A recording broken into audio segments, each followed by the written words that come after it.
itu muncul kewajiban. Jadi bahasa hukumnya ketika mitra usaha sudah mensponsori orang lain, ada hak ya. Jadi ada hak dan kewajiban. Jadi ketika kita sudah mensponsori orang lain, kewajiban kita adalah mengawasi, melakukan pengawasan dan pembinaan. Itu bahasa hukum. Nah, sementara ini bisnis network, bisnis IBO, independent business business owner. Tidak bisa nyuruh-nyuruh orang. Kamu harus begini ya, loh. Kamu siapa kok nyuruh-nyuruh saya? Jadi itu dulu yang dipahami. Ini bisnis independent business owner. Jadi yang mengawasi kita semua ini sebagai mitra MLM itu fatwa MUI nomor 75. Ada 12 ketentuan hukum yang harus kita taati. Terus ada 14 pasal di kode etik MGI Club. Jadi kita ini kan berdiri bersama tapi sendiri-sendiri, yang mengawasi adalah aturan itu, 2 aturan itu. Jadi nggak boleh kita nyuruh-nyuruh downline ya, kamu harus ke sana. Nggak ada urusannya, kita nggak punya hak nyuruh dia itu. Nah, yang mengawasi adalah aturan tadi. Ya, terus yang kedua, untuk pembinaan kita menggunakan buku, video, dan training. Ya, pertemuan. Nah, sebagai leader kita harus jeli. Di grup kita itu hanya 3 golongan ini, nggak ada yang lain. Di grup kita cuma ada 3 golongan besar nanti. Yang pertama dia user, pengguna produk aja. Iya. Jadi kalau seorang pengguna produk ini cukup kita kasih brosur, kita kasih informasi, ada produk baru namanya blower terahertz. Baru nih, kalau kamu punya sakit 5 menit, bengkak itu bisa langsung jos. Itu yang pertama. Jadi sebagai user aja. Yang kedua dia sebagai seller. Dia sangat suka jualan, jangan dilarang. Kalau ada pertemuan sementara dia jualan, ya biarin dia jualan. Ya, karena happy-nya dia jualan. Seorang seller ya. Dia jualan senang, ya jangan dilarang. Nggak usah suruh beli buku, baca buku atau ke pertemuan. Nanti dia malah stres, asam lambungnya naik, malah nggak jualan. Nah, kalau seorang seller ini, penjual, kita kasih tips and trick supaya bonusnya gede. Ya. Ya, mainkan level 1. Level 1 terus. Supaya apa? Supaya bonusnya besar. Mainkan level 1. Kalau seorang seller. Nah, tapi kalau dia seorang pembangun jaringan, baru kita tarik menjadi tim pasukan khusus tadi. Pasukan khusus. Ya, jadi kita harus jeli melihat grup kita. Ya, makanya saya juga kalau dia penjual yang hebat, wah, saya kasih cara ini. Bagaimana dengan uang 2 juta kamu bisa posting, lihat jaringannya kan? Lihat jaringannya. Oh, kalau jaringanmu begini paling keluar duitnya cuma 2.400.000 tapi dapat 4 paket, kan senang dia. Ya, jangan dibikin susah. Oh, diatur, nanti taruh sini terus. Ya. Pokoknya kasih tips supaya dia dapat uang yang banyak. Oke, siap. Beberapa orang di tim saya yang di Medan dulunya penjual yang hebat, tapi sekarang mulai beralih ke pembangun jaringan. Karena dia bilang gini, kok lebih enak membangun jaringan? Nah, ya enak memang. Jadi kalau pembangun jaringan itu dia juga lengkap ya, pasukan khusus namanya kan. Nah, kalau pasukan khusus ini orang-orang yang mau membangun jaringan sebaiknya mulai dari basic skill, keahlian dasar. Ibarat anak sekolah itu dia bisa dididik kalau dia sudah bisa membaca, menulis, dan berhitung. Itu basic skill di dunia pendidikan. Nah, kalau di dunia MLM, basic skillnya sebenarnya fokusnya cuma 4. Bikin daftar nama, teknik mengundang, presentasi, follow up.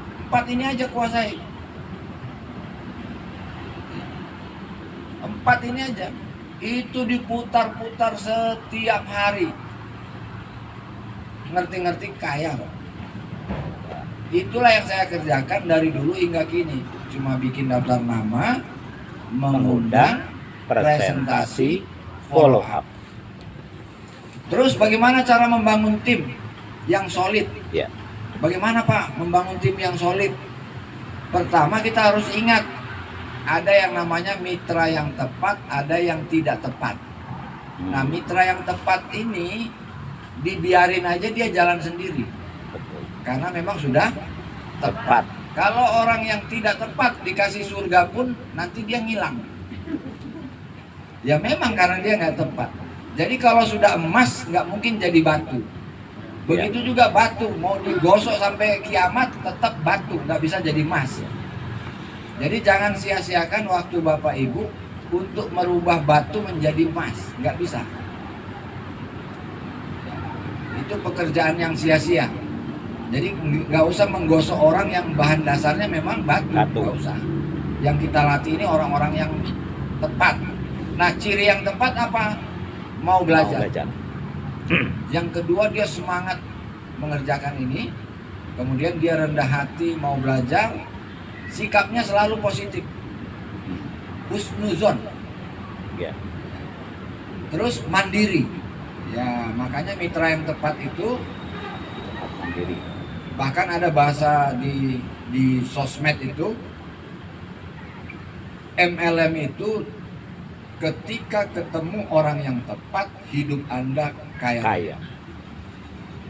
Nah, proses menemukan orang yang tepat itulah kita harus sabar. Harus sabar. Kenapa kita belum dapat mitra yang tepat? Jangan-jangan kita belum Tepat. Itu aja. Karena mitra yang tepat itu nggak bisa dibentuk, dia ditemukan. Nah, saya punya kisah di Bali namanya Bu Junia. Bu Juniawati ini seorang istri polisi, pangkatnya Bribka. Suaminya tugasnya di Polsek, berarti sudah kanit kan? Sudah kepala unit. Kanit Reskrim. Panit ya. Ya, pokoknya pangkatnya Bribka. Dulu upline-nya namanya Bu Sangayu Kertini. Kurang lebih 3 bulan yang lalu sebelum dapat mau ngejar reward, dia tanya ke saya, konsul, Pak, saya harus kerja di mana dan dengan siapa? Nah, gitu kan? Terus saya tanya, menurut Bu Ayu kerjanya di mana? Oh, saya di Karangasem, 80 kilo dari. Kenapa Ibu harus ke sana? Supaya saya bisa dapat reward. Oh ya? Dengan siapa Ibu kerja sama di sana? Namanya Aji Sapa gitu ya. Terus saya tahu profilnya Aji ini, beliau ini dulu dapat reward di perusahaan Cina. Terus karena dapat reward, dia kurang rendah hati sehingga Bu Ayu ini upline-nya itu hanya tukang antar produk. Pesan di Denpasar, Bu nanti diantar ke Karangasem ya. Padahal Denpasar Karangasem itu 80 kilo. Pokoknya asal dia mau bikin pertemuan, Bu Ayu dia undang, suruh isi, ya gitu-gitulah. Saya bilang, Bu, kalau Ibu pegang orang itu, Gusti, Pak Gusti namanya ya. Kalau Ibu pegang orang itu, Ibu nggak dapat reward. Ibu dapat hepatitis dan asam lambungnya naik. Karena harus sabar dengan orang-orang begini kan. Nah, tapi di bawahnya Bapak itu ada namanya Junia. Nah, seorang istri polisi. Saya tanya Bu Junia, Bu, Ibu kalau pagi itu kerjaannya apa? Kalau suaminya sudah ngantor kan, Oh saya antar anak sekolah Pak Tri. Terus setelah antar anak sekolah ngapain? Saya pergi ngarit. Wah, pergi ngarit Pak, ngarit. Cari rumput karena dia punya beberapa ekor sapi. Dalam otak saya Pak, orang yang ngarit aja dia bisa, apalagi cuma MLM ini gampang. Sebab apa? Untuk ngarit seorang istri polisi, apa yang dia korbankan?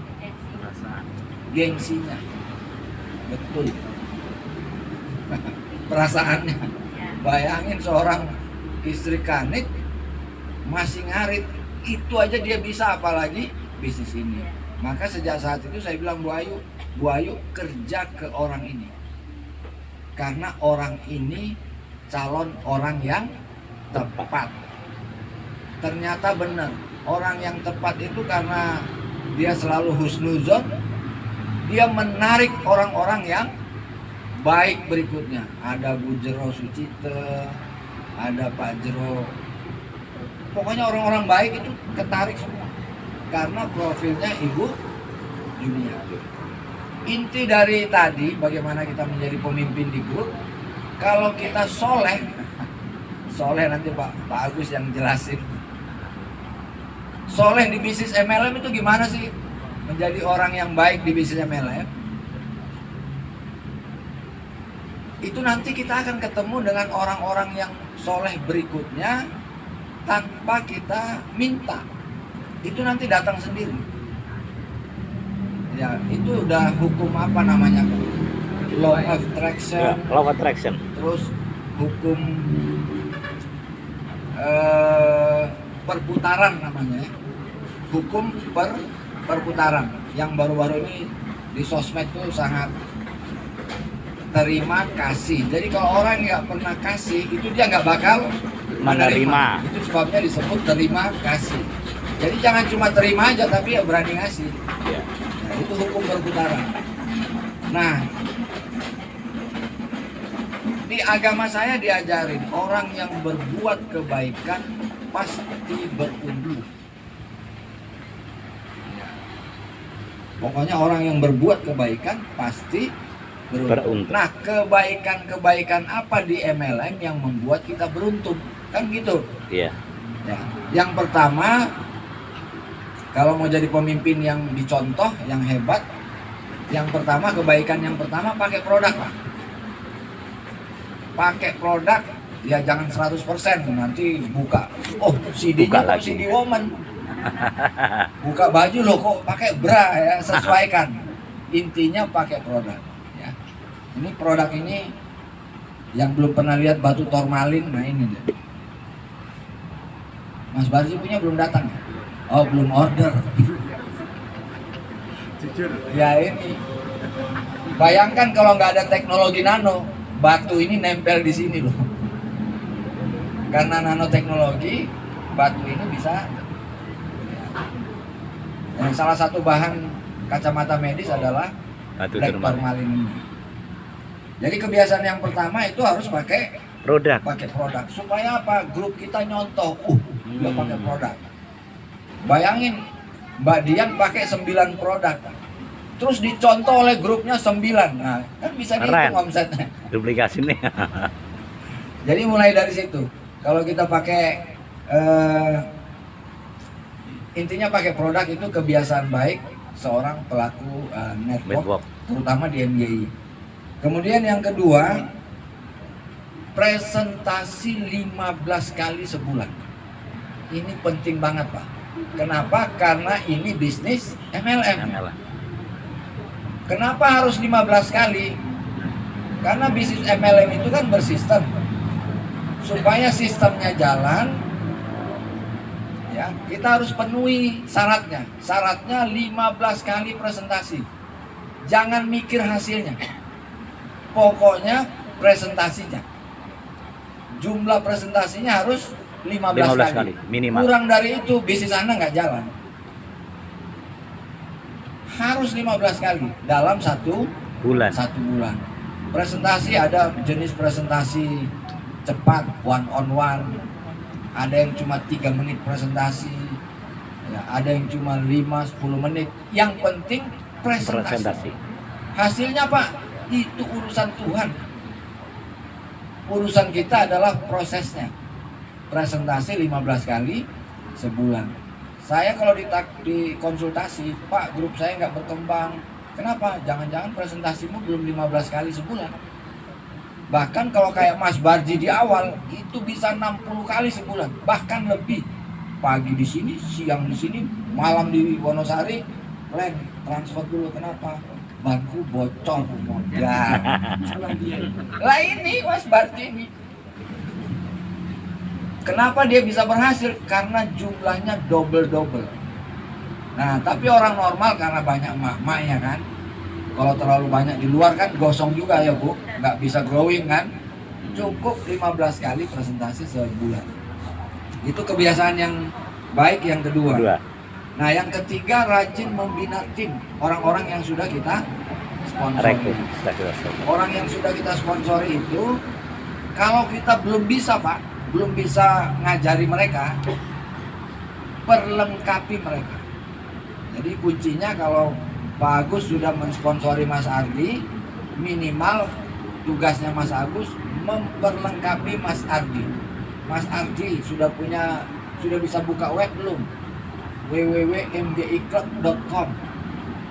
Sudah Pak. Sudah tahu di mana GS01 gambarnya di mana?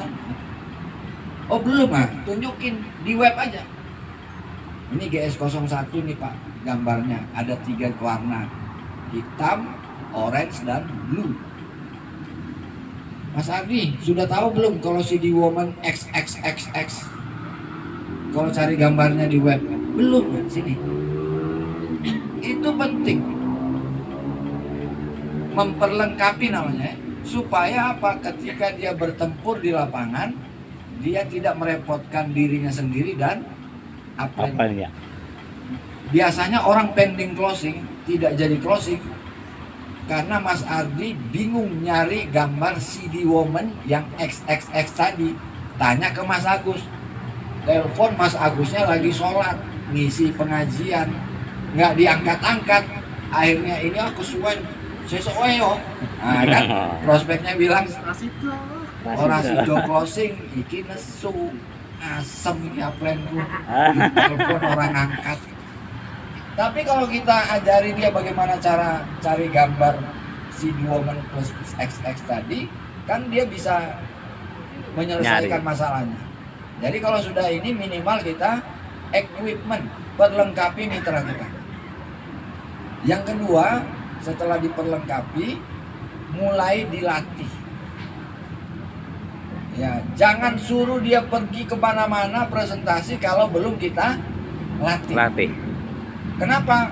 Orang yang belum berlatih terus disuruh berperang, gampang banget kena tembak, jedar, mati.